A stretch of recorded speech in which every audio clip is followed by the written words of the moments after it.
Menko Polhukam Mahfud MD meminta publik tidak usah meramal dan berspekulasi terkait putusan Mahkamah Konstitusi soal batas usia Capres-Cawapres. Namun, hal ini tetap menjadi polemik mengingat jika dikabulkan, maka akan memuluskan jalan Gibran untuk ikut dalam Pilpres 2024. Lalu bagaimana KPU kemudian akan merespons putusan MK? Cukupkah waktu untuk merevisi peraturan KPU atau PKPU dan bagaimana pula dampaknya jika MK mengabulkan permohonan? Kami bahas bersama Idam Holik, Komisioner KPU RI, bergabung juga pakar hukum tata negara yang juga pengajar Sekolah Tinggi Hukum Indonesia Jentera, Bivitri Susanti. Selamat malam Pak Idam juga Mbak Bivitri.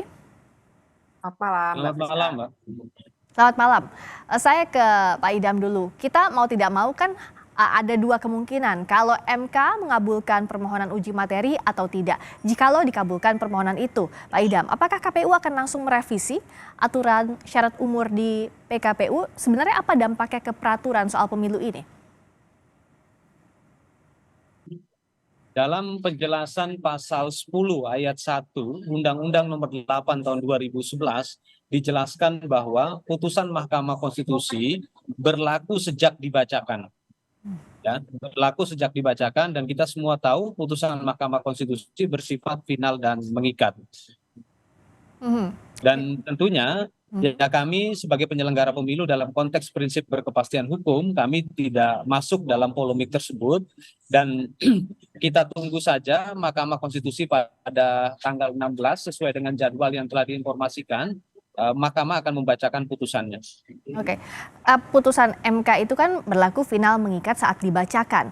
Tapi saat itu sudah dibacakan berlaku putusan MK-nya untuk disesuaikan ke PKPU cukup waktu atau tidak?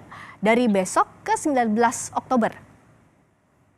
Ya, tentunya kami akan berkomunikasi dengan pembentuk undang-undang karena memang berdasarkan pasal 75 ayat 4 Undang-Undang Nomor 7 tahun 2017 kami diwajibkan untuk konsultasi, tetapi kita ketahui situasi ini memang pendaftaran dimulai tanggal 19 sampai dengan tanggal 25 Oktober 2023 dan tentunya kami sebagai penyelenggara pemilu sekali lagi tidak bisa melakukan komentar lebih lanjut dalam hal-hal yang sifatnya spekulatif.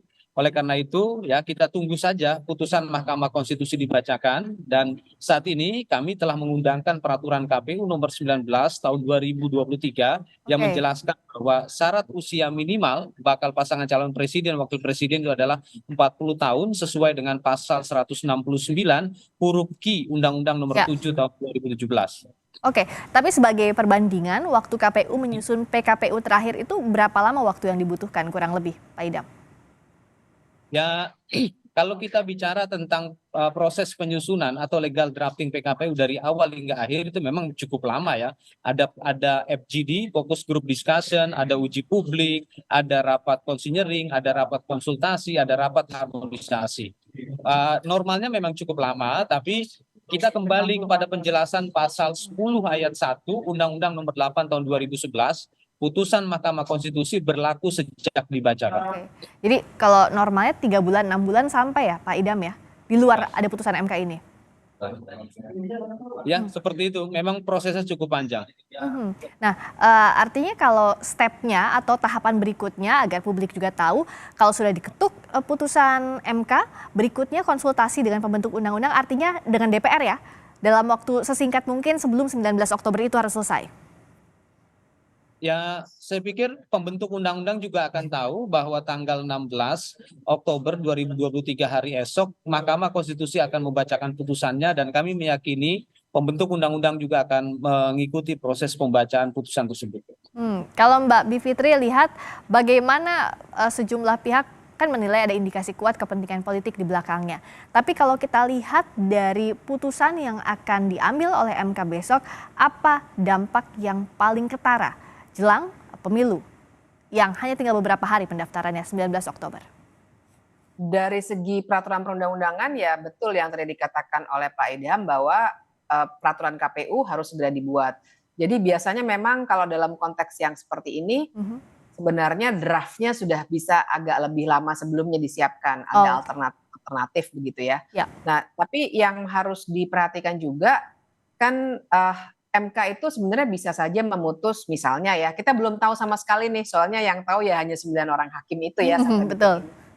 Bisa saja mereka memutuskan misalnya baru diberlakukan tahun pemilu 2029 misalnya. Oh, Bisa juga begitu. Kita belum tahu, tapi kalau sudah dalam situasi seperti ini yang saya tahu silakan dikoreksi apabila saya keliru Pak Idam.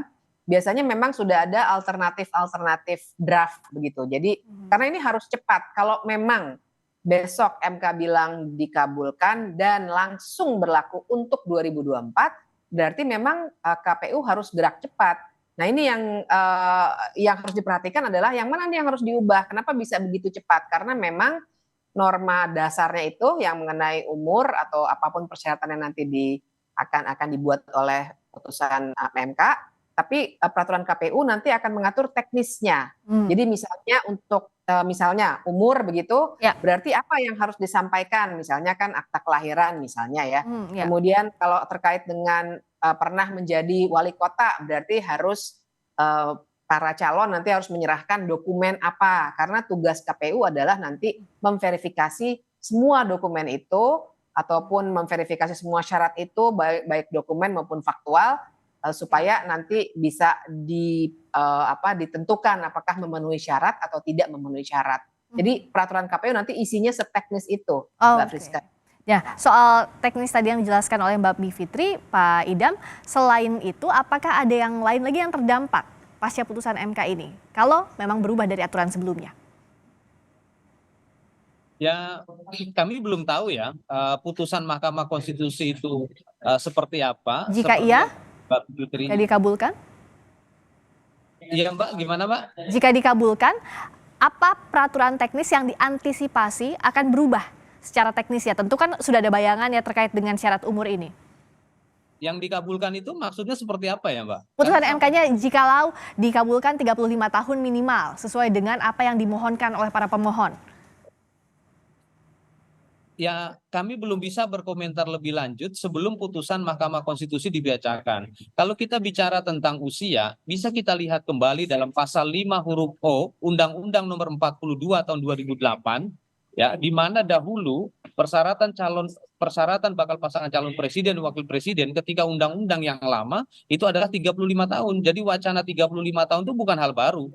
Di Undang-Undang Nomor 42 tahun 2008 itu sudah diatur. Tetapi di Undang-Undang Nomor 17 Undang-Undang Nomor 7 tahun 2017 itu diubah ke 40 tahun karena memang sepengetahuan kami yang namanya usia itu open legal policy. Seperti itu. Nah, berkaitan dengan pertanyaan-pertanyaan spekulatif, kami sebagai penyelenggara pemilu yang harus patuh pada prinsip berkepastian hukum, jadi kami belum bisa respon lebih lanjut. Yang jelas ya, kami harus mengedepankan prinsip berkepastian hukum, ya khususnya penjelasan pasal 10 ayat 1 Undang-Undang Nomor 8 tahun 2011 yang dimana putusan Mahkamah Konstitusi berlaku sejak dibacakan. Oke, nah kenapa tetap harus saya tanyakan tadi? Karena kan mau tidak mau publik akan berhadapan dengan apa kemungkinan putusan MK besok. Meskipun kami menghargai kalau Pak Idam tidak mau berspekulasi dulu di layar ini, tapi ya mau tidak mau harus kami tanyakan. Saya ke Mbak Bivitri kalau gitu. Tadi disebutkan juga soal open legal policy. Kalaupun kita lihat putusan MK sebelumnya terkait batas usia ini kan MK selalu menolak. Apa dampaknya yang paling signifikan terkait kebijakan ini kalau sekarang dikabulkan, Mbak Bivitri? Ada dua paling tidak ya, yang langsung pastinya berarti satu-satunya hambatan bagi seorang cawapres yang namanya sangat santer disebut-sebut dan di bawah usia 40, yaitu Gibran, jadi akan hilang hambatan itu gitu ya. Jadi kalau koalisi menginginkan, ini kita juga mesti spekulatif kan Mbak, maksudnya kalaupun MK besok mengabulkan tapi ternyata koalisi tidak jadi atau Pak Jokowi atau Gibrannya sendiri menolak, berarti kan juga sebenarnya dia tidak akan maju. Tapi paling tidak itulah artinya nanti kalau sudah besok dikabulkan oleh Mahkamah Konstitusi, satu-satunya halangan itu akan tercabut, berarti kalau memang mau diajukan Gibran bisa maju. Tapi yang kedua juga dampaknya adalah pada masa depan MK kita. Karena orang jadi akan punya asosiasi bahwa oh berarti MK itu memang punya problematika etik yang luar biasa sehingga ada kekhawatiran saya duga ya, paling tidak bagi saya kira ini banyak sekali di kepala banyak orang Indonesia saat ini, jangan-jangan nanti pada saat sengketa hasil Pilpres yang juga pasti akan sangat ketat tuh, kita sudah punya pengalaman berkali-kali kan, di hasil akhir itu ada sengketa, itu akan diputuskan oleh MK. Jadi ada kekhawatiran apakah MK benar tidak terlalu politis atau tidak. Karena kalau besok dikabulkan berarti MK sudah sangat-sangat politis. Karena memang betul selama ini yang namanya usia apapun sampai usia hakim pun, usia jaksa, usia calon bupati, gubernur dan lain sebagainya, itu semua biasanya disebut dengan open legal policy atau kebijakan hukum terbuka yang harusnya dibuatnya oleh pembentuk undang-undang, DPR dan pemerintah, bukan oleh lembaga yudikatif. Nah, ini kita akan tunggu apa putusan MK besok yang tentu akan ditunggu karena bisa jadi mengubah tatanan dan apa juga dampaknya terhadap pemilu yang tinggal menghitung hari. 19 Oktober sudah dibuka pendaftaran Capres-Cawapres. Terima kasih ulasannya Pak Idham Holik, Komisioner KPU RI, juga Mbak Bivitri Susanti, pengamat hukum tata negara yang juga pengajar Sekolah Tinggi Hukum Indonesia Jentera. Terima kasih, selamat malam. Selamat malam.